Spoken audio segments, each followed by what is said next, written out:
name is Monica Esparza. I'm the trustee of Inns Church Renewal of Life Trust. I have worked for in relation to land stewardship for a number of years, and recently worked with the Virginia Environmental Justice Collaborative. And this is how I met these two beautiful people. So we're so thankful that they're here to grace our space to share information on their experiences. Our group came together in October 22 based on a number of interests that we all collectively had. Number one, that the associations were a little bit slow coming out of COVID, and so we needed we wanted to see more civic activity. Secondly, we noticed that there was a lot of city activity in relation to land use in the city. And one of those was the Hickory Hill Community Center, where the fire department was interested in occupying the community center and build a burn building. And so we all had a significant issue with that, and so we all lobbied, and successfully today can report that the city has agreed not to build a burn facility there. But that's only one issue. Another issue is the Oak Grove Civic Association. That was another issue that we were discussing around land use. And so this is what brings us here. Hickory Hill Community Center is a central place that many civic associations have their meetings, in addition to the number of activities that occur at Hickory Hill. My name is Renata Harris, and this is my sister and advocate, Kim Washington, and we represent the Brown Grove Preservation Group. And we are two of about 10 core members of the Brown Grove Preservation Group, and we started in late 2020 during the pandemic. So we were trying to advocate for our community in a really hard time. And the reason why we came together was because of the Wegman's distribution center that was going to add to the further burden in our community. And so prior things that have been going on in our community, we have a landfill. Currently, the landfill is trying to expand. We did have a victory in that, and we stopped the expansion that would allow them to operate for another 30 years. Right now, the landfill's capacity is at about another 5 years. So we were successful in stopping that permit. However, we just got news that he's going to reapply. And then we have Interstate 95 that runs through the community. We have a concrete facility that emits a lot of silica in the air. Then we have an airport that takes the planes take off right on top of everyone's homes. It's a municipal airport, so smaller planes, but larger planes are starting to come in. We hear the engines now. And then we also have some other factories that are within the community, construction facilities. And so when this latest threat came with the distribution center, we all galvanized and tried to advocate, and we were kind of told that it's too late for us to advocate because this is a done deal. That's kind of the way it was presented to us. And so a lot of the issues that we were having in our community, it was specific just to Brown Grove specifically, but over the years, subdivisions have been built in the surrounding areas in the community. And so now that the distribution is there, the distribution center is there, it's affecting the other more affluent communities. So now it's kind of the trickle down effect. So now, at first it was kind of, we were fighting on our own, but now we have some other public interests that that don't want it there either. But our reasons kind of are different, but at the same, kind of the same. We still want to achieve the same goal. So specifically for us, it's an environmental justice issue. That whole term was kind of new to us in 2020.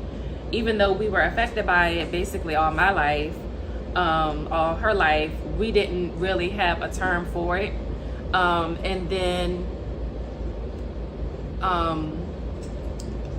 our issue really was that the location of the distribution center was going to be over top of some graves, and we did do some GPR tracking to see where the graves were, but I was there on site to witness them do the GPR, but there were some issues with the company that did the GPR, and then also the area was only three acres of land that they surveyed out of 220 acres.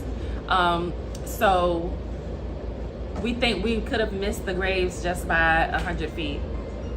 We don't know, but and then the increased traffic, we're going to have now an additional almost 4,000 cars on our road, and it's a country curvy road, 2-lane road. So that's an additional, and it's a 24-hour facility. So those are some of the reasons why we galvanized, and it's all been a learning experience for people that don't know anything about environmental justice or even how to fight. But throughout this process, we've kind of really boomeranged into achieving great things in a short amount of time. The lawsuit, we have brought a zoning lawsuit to the county, and the county said, well, you guys don't have a case, so they wouldn't even hear our case. And so what we had to do was take it to the Supreme Court, the Virginia Supreme Court. And the Virginia Supreme Court, they did deny our injunction to stop any construction. So now the building is up. Then the ruling came down after the building was up that the residents do have a case. So now it goes back to Hanover County. And so we're hopeful that within the next month, we will be in court and we will have another decision. And what we're hoping, they don't have a certificate of occupancy yet. They've already had some violations already with the current facility that's there, as far as the trucks that are on the road, and also with some stormwater issues. And then, so what we're hoping that is, our blue sky hope would be that they don't get their certificate of occupancy. Another thing that may happen is they may have to just pay a hefty fine for improper application procedures. However, there is going to be, Wegman proposes that within the next 5 years that they will be building phase 2. And in addition to the building that they already have, they're building another 500,000 square feet of a part 2, a whole separate building. I used to come to this library a lot when I was little. I have for the past year been a graduate intern at the Department of Historic Resources, so there's still a lot I'm learning, but I knew about your story, and that inspired me to become more involved in historic preservation.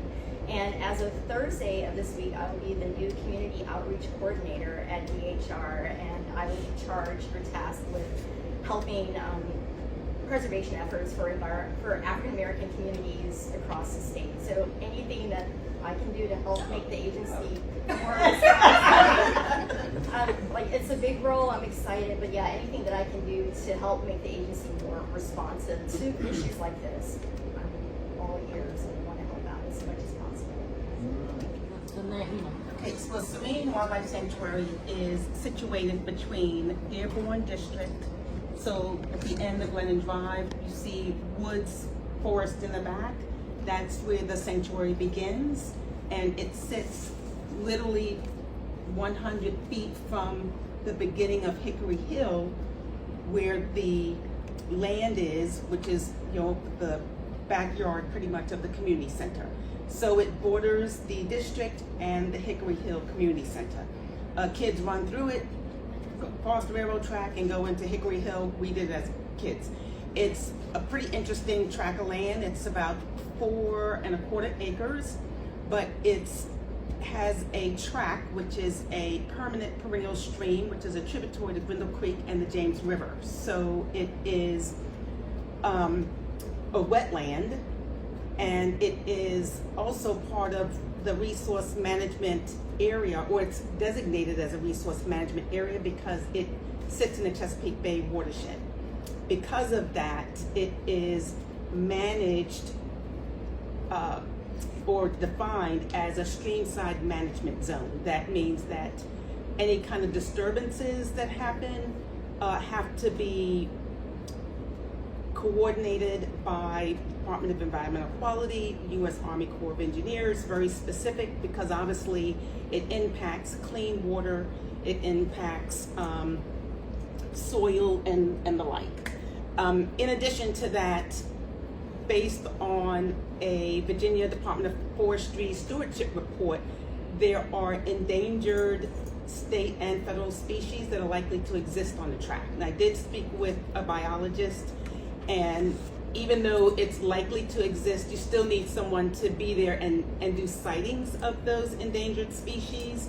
So, that would take time to do, invite people on the track and so forth to get the sightings done. And then once the sightings done, we can confirm that these actually exist there. But again, the Virginia Department of Forestry, based on a lot of different variables and things that they know, said that they are likely to exist there, so that's how we have it. So because of that, it's also impacted through the Environmental Protection Agency.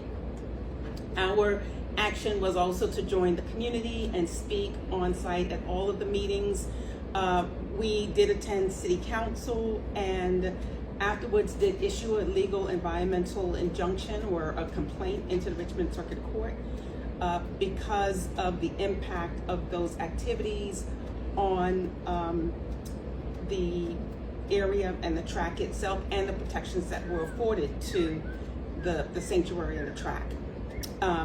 Legal representation is, like you said, you kept going up the ladder. We did end up meeting Bernadette Lark, who is with Artivism Virginia, and she did some work on her back end because of code enforcement, because of the protections afforded to the sanctuary, and also had some movement on the back end as far as that was concerned. And when the decision was made, we did withdraw our motion because the motion had to do with the construction and its impact to the wildlife sanctuary. Due to improper management, and I will say improper management, it has not been converted into anything else, right? And it was being used by the community for certain activities, but there was no management with the Department of Parks and Recs for that space. It had not been renovated as a baseball field. It had not been, infrastructure in any way that for the community specifically. The community was just using it in terms of ways that, they can use it moving forward, right? So what they wanted to do was to pave out the whole space. Well, what that would cause is where there normally is, water would come through and it will be absorbed into the ground, you're taking that all away, right? You're also taking away an ability for the community to use it for a community garden if people want to agree, a revitalized green space, because it is a green space, but a revitalized green space for other activities.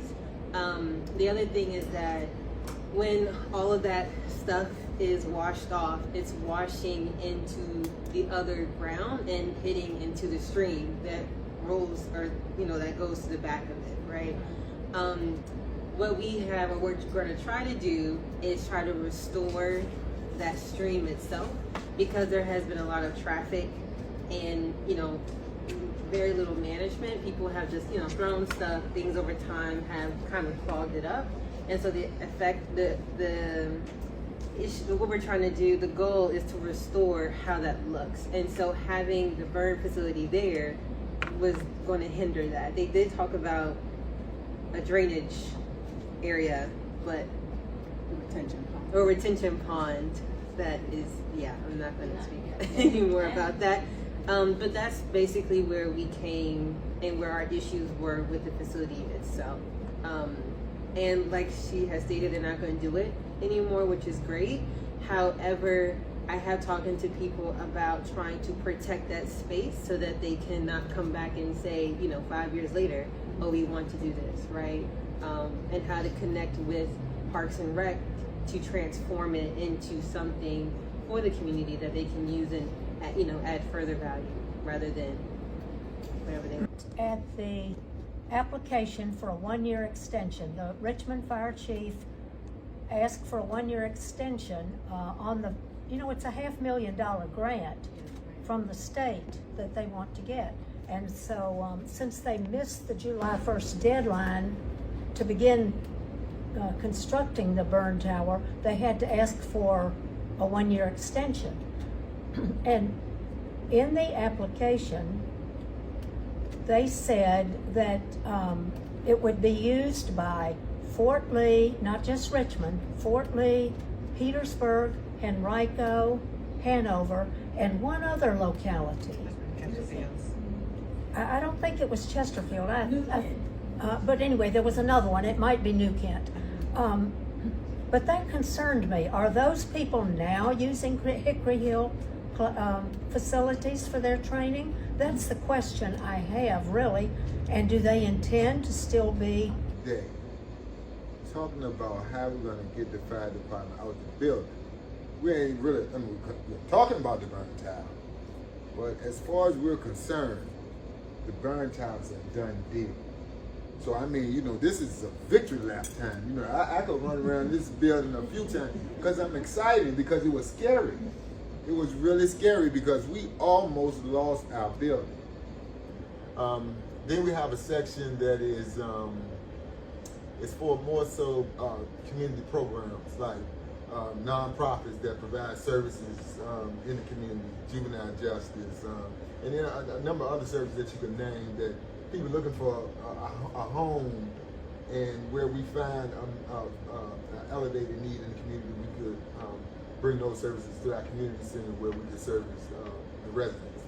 And then there's a Parks and Recreation section where, it's this big cafeteria there that has a kitchen that, if we wanted to do lunches or Zumba or anything, of that nature, people may want to rent it to have a party or a banquet or what have you. That space there, it's for that, voting. And then there's a gym and arts and crafts and all it's an awesome building. An application for historic designation, for Virginia Historic Designation. So Eric and I are really the two active people from the Hickory Hill Preservation Committee, and we're building. Though we've been in the community a long time. I wanted to allow Ms. Leitner to speak, because one thing about Hickory Hill, which gets underplayed, but except by the mayor recently who did a press conference, is that Hickory Hill is the largest voting district in the city. But it's all reality. I think that this is criminal to put this responsibility and burden on the 8th district and the people that live there. Over 27,000 people live in the 8th district. And you cut out area where you can have your functions and come together and meet and socialize. Now, we have a lot of our environmental issues. We have the open ditches, okay? And when trash and debris accumulate in the ditches, it creates an environmental issue for people who have respiratory problems. And the 8th district was one time a industrial district. So now we have the vacant warehouses, tobacco warehouses, and we know that chemicals never go away. It stays there. And we have the noise from the railroad tracks. I think the Amtrak train goes through there, am I right? And that's a lot of noise. And that is an environmental issue as well. I don't know why we can't have a sound barrier between the neighborhoods and the railroad tracks. So the city really have a big responsibility to the community, other than trying to bring a burn tower and I have nothing against the fire department because they do exactly what they're designed to do, is make sure that the fires are put out and for the citizens' safety. But I think it's criminal to force this issue on us. It really is. And I think that our representative is responsible for that. And that's something we should not forget. That she claimed that she loved her seniors, but guess what? There's a lot of seniors in the 8th District. And that goes for the apartments that's coming up in Oak Grove. 240 apartment units and 15 townhouses they want to put on into Oak Grove. We really, we did she's mass communications from VCU. So I said, oh, you finally got to use your skills. We both do hair, we're hairstylists. So I said, oh, you finally got to use your skills, because she really, really pushed the narrative, and she really, really got everything together.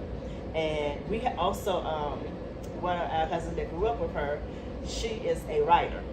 And her name is Tyrese, and Tyrese and another guy, they really wrote a great article for the Washington Post. And that's where our big, everybody just started donating.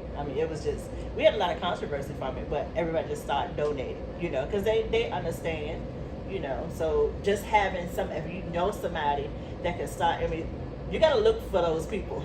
Oh, okay, there you go. You just have to look for there she is right there. So you know how to frame how your story is going to look towards the people. And, take some interviews with some people. She already knew the community. So it was easier for her, But if you have to interview somebody or interview the other opposing side, so you could get that story and, I ain't gonna say play on the heartstrings, but that's basically, we told our truth. Who are the characters in the story? And some of the people, like you said, the Hickory Hill Community Center, it's a lot of different communities together that utilize that community center. And then also part of it is, who are we trying to help? What does the community look like? What are we trying to accomplish? Then how are we going to try to accomplish it? What are the steps to accomplish it? And who is the decision maker that's going to help us accomplish it? Who are the decision makers that will ultimately make the decision?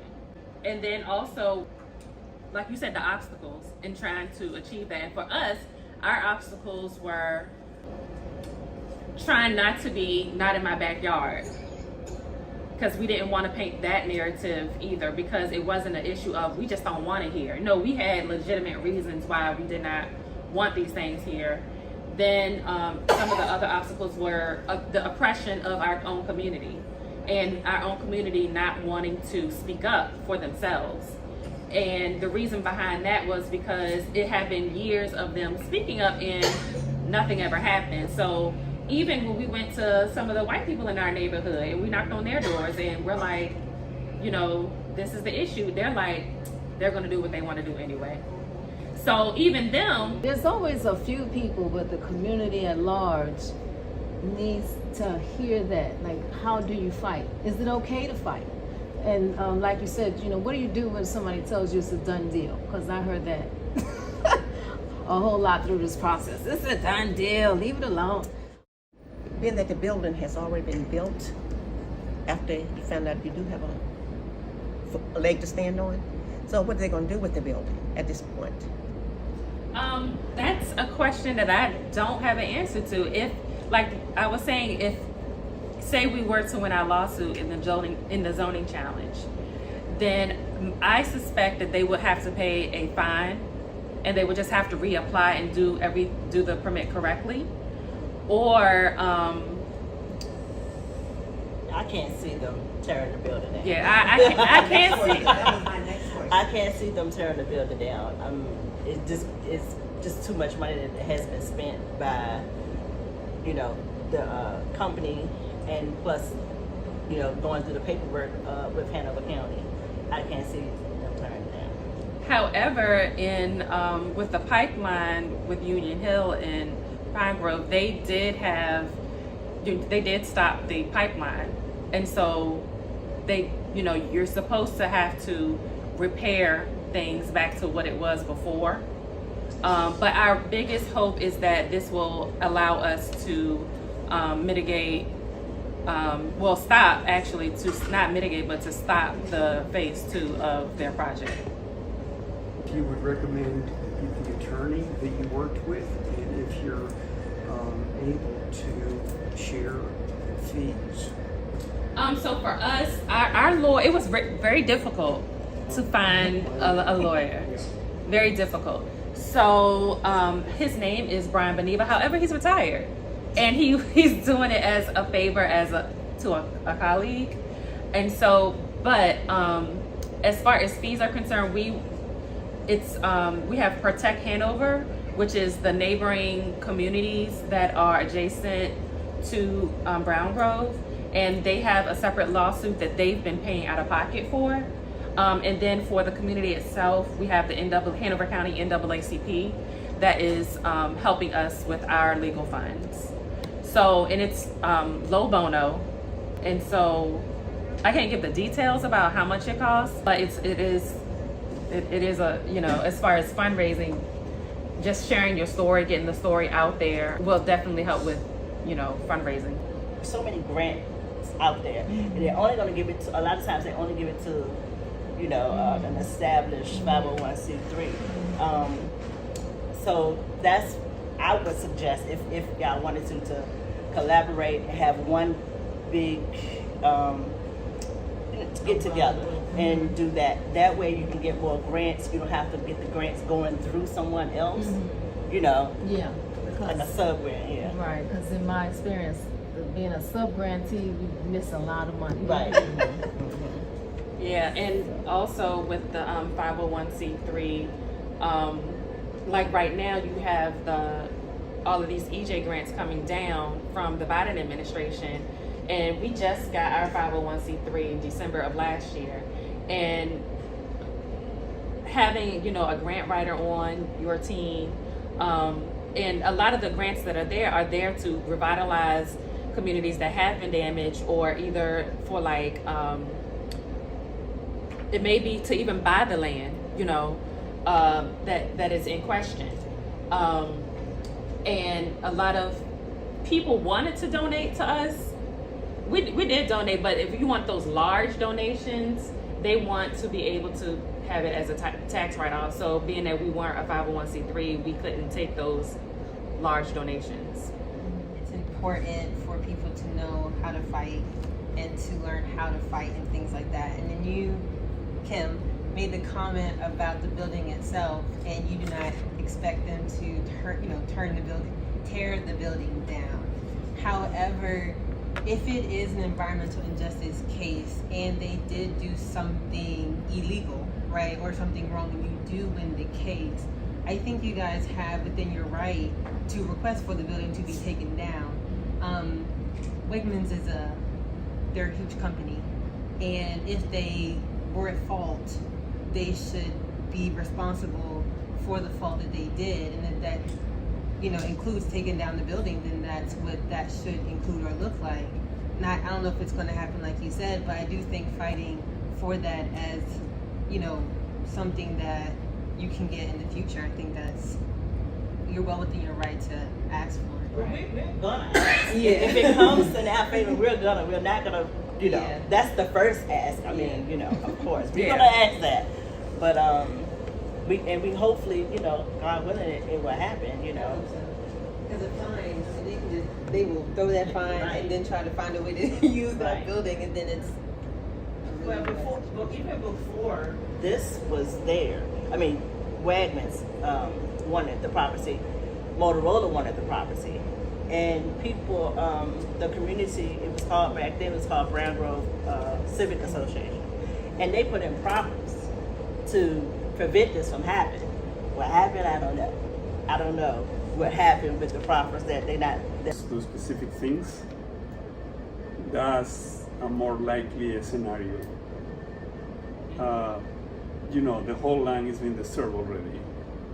So if you're going to look, the lawsuit is mainly because of the water, right? So that's been disturbed. So they might ask for reparations there and do some things so they will prevent what will happen. But from there, tearing down the building and trying to put it as it was, meaning green, with trees there, that's gonna be extremely hard. Not impossible, but most likely it's gonna be, okay, well, you will need to do this and this and these things, which you might tell them, okay, I'm gonna have only a small size operation here, I cannot have such a large one, right? That's when the conversation might most likely go on be, and that might be also the point that the company will say, well, it's not profitable for me to do it now, so I will keep the small one for a few years and look for another place I can put the operation that I really want, right? So that's, Is there a strong possibility that maybe the developers might donate back that to the neighborhood, the community, the building that's already built? yes, it's possible, but in practice, The community center. We've been pushing for community. I'm gonna give you another example. I don't know how many of you are familiar with the compressor station that they want Dominion Power tried to put through the Atlantic Coast Pipeline in Buckingham County. They offered $5 million to the community, to the county, for the project. The project is not going. Dominion didn't go back and be like, here is the money, put a community center. The money is there. Dominion Power is a company that has a lot of money. Yes. Just to show you the intentions. I mean, on paper looks good, right? Like, hey, look, Dominion wants to make a donation here. The project is not happening. They could still make the donation. They could do that, yes. It's not happening. Yes. It's been several years now. Making it here on behalf of Renata and Ken. Sorry for being late. That's okay, and want to thank them, the Sierra Club also, they put out an alert for Hickory Hill Community Center. So a petition basically on our behalf. Let's say thank you. Thank you. My question, I'm curious, I've heard a lot about the Sierra Club. Good and But yeah, I mean, it's a 135 years old organization. okay. Can you tell us a little bit about it? Not everything is pretty, I can tell you that. Okay. Would you mind sharing? You know, what is the Sierra Club? Sure. The Sierra Club is a non-profit organization that fights for everybody to have a clean air and clean water. As I said, we are a 135 years old organization.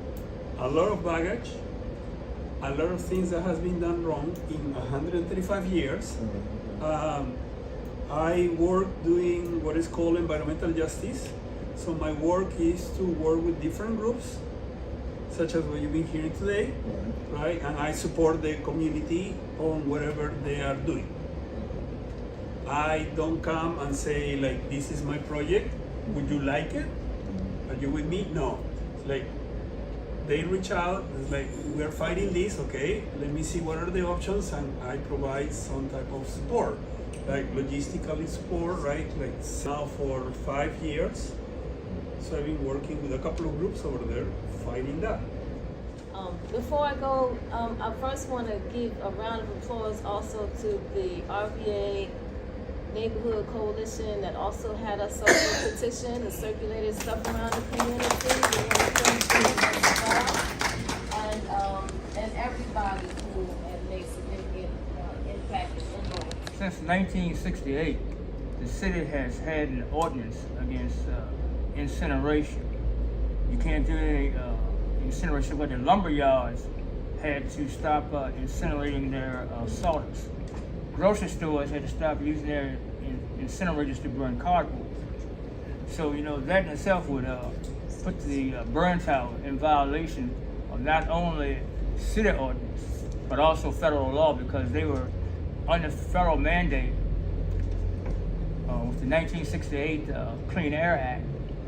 and many cities had to comply with this. And in 1968, the city of Richmond enacted an anti-incineration law. The other thing is that perhaps you should contact the railroad because this thing is, I think, 50 feet from the railroad right away as far as the burn tower. And then, of course, contact the Department of Transportation because the railroads, they come under the jurisdiction of the Department, U.S., may I refer to the U.S. Department of Transportation. And so many times we find that cities and states violate certain laws. I mean, you know, even the Virginia State Police, when they put in their kennel for their dogs, they were just washing the feces out on the ground. And of course, they had to comply, and of course they paid a big fine. They had to have some kind of containment. So just because it's a city or a state does not mean that they do not violate the law. And then in the spring of 1955, the city of Richmond, even though it's Chesterfield County, they started dumping trash in that landfill. And of course, we didn't have air conditioning, and so the stench from the dump and the noise from the trains, you know, if you were being instructed, the teachers had to stop instructing because you know the trains would come through. And of course, that was another thing that, as far as the burn tower, you know, being so close to the railroad, you know, each time if they were instructing trainees at the burn tower, you know, are you going to put a flag on and tell Amtrak or CSX to stop because, you know, we're conducting class? So, as I said, Who has an MOU agreement with the fire department to conduct training at the building and using the grounds. And so the community is still displaced from the community center. And so that's basically an access agreement for the community, outlining our expectations for utilization of the space. So that's on the record, and you know we want to continue with that. But also the point is to make sure that the zoning is reversed, so that there will be no special activities that pop out of nowhere.